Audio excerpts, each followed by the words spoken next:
Bonjour à chacun et chacune, que le Seigneur vous fortifie, vous encourage puissamment par sa présence en vous. Je lis avec vous un texte dans Luc 2, verset 25. Or il y avait à Jérusalem un homme appelé Siméon. Cet homme était juste et pieux. Il attendait la consolation d'Israël et l'Esprit Saint était sur lui. Quand le Seigneur entre dans son temple, il n'y a que deux vénérables anciens, deux vénérables vieillards pour l'accueillir, Siméon et Anne. Ce sont là les vrais adorateurs que Dieu recherche. Ils suppléent largement, ce Siméon et cette Anne, ils suppléent largement l'absence du souverain sacrificateur, des Lévites, des prêtres, de tous ceux qui normalement auraient dû discerner les temps, de tous les docteurs d'Israël qui auraient dû être là en grand nombre pour accueillir le Seigneur qui entre dans son temple. Il n'en est pas ainsi. Ces deux hommes, un homme et une femme plus exactement, un homme et une femme âgés, mais pleins d'amour pour Dieu. L'un attendait la consolation d'Israël, l'autre la délivrance de Jérusalem. Ils attendaient et servaient le Seigneur, hommes pieux, femmes pieuses. L'homme qui accueille ainsi le Seigneur, Siméon, est au cœur de la Trinité. Je ne sais pas s'il en est conscient. Il est poussé par l'Esprit, il bénit Dieu en contemplant le Fils, le Sauveur, qu'il tient à ce moment-là dans ses bras. On pourrait dire qu'il est au cœur même de cette manifestation trinitaire de Dieu à nouveau. Quel discernement!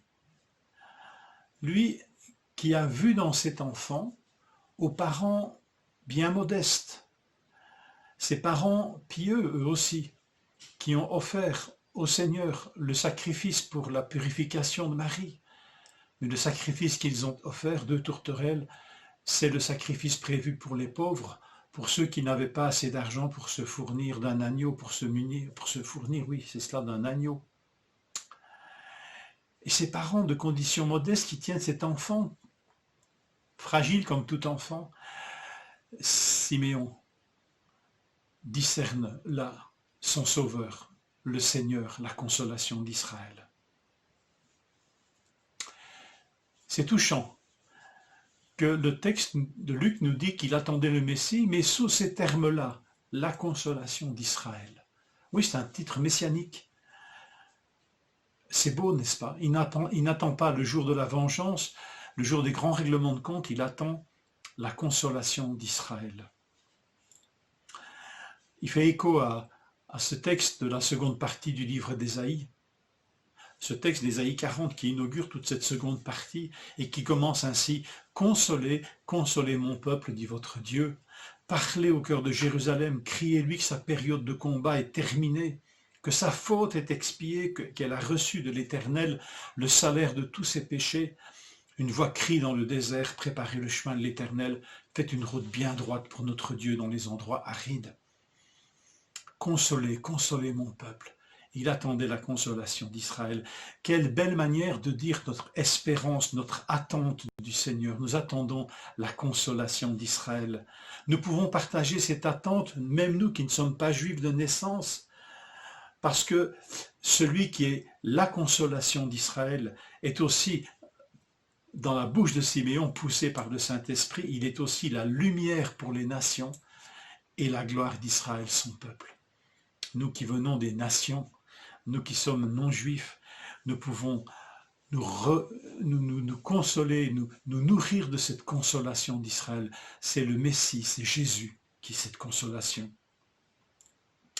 Nous avons aussi cette attente d'une consolation éternelle. J'entendis du trône une forte voix qui disait « Voici le tabernacle de Dieu avec les hommes. Il habitera avec eux, ils seront son peuple et Dieu sera lui-même avec eux.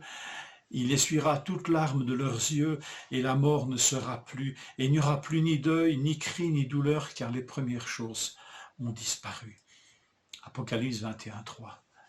Notre espérance, notre attente, cette consolation d'Israël, cette consolation, Dieu qui essuiera toute larme.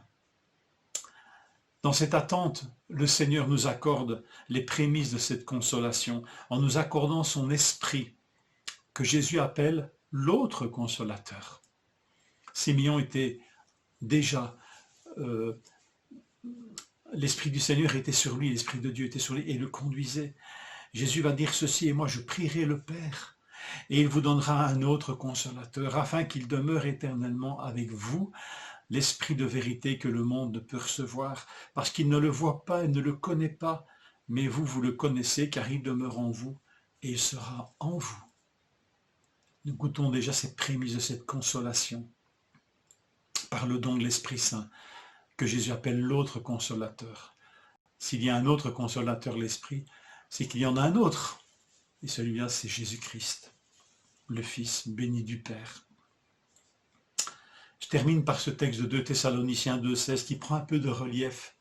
C'est une forme de bénédiction, une formule de bénédiction que notre Seigneur Jésus-Christ lui-même et Dieu notre Père, qui nous a aimés et qui nous a donné par sa grâce une consolation éternelle et une bonne espérance, encourage votre cœur et vous affermisse dans toute bonne œuvre et dans toute bonne parole. Que cette consolation nourrisse nos activités et toute œuvre que nous accomplissons pour le Seigneur. Consolation éternelle, consolation d'Israël. Béni soit Dieu. Une bonne journée en présence du Dieu de la consolation, habité par le Consolateur venu du Père, l'Esprit Saint.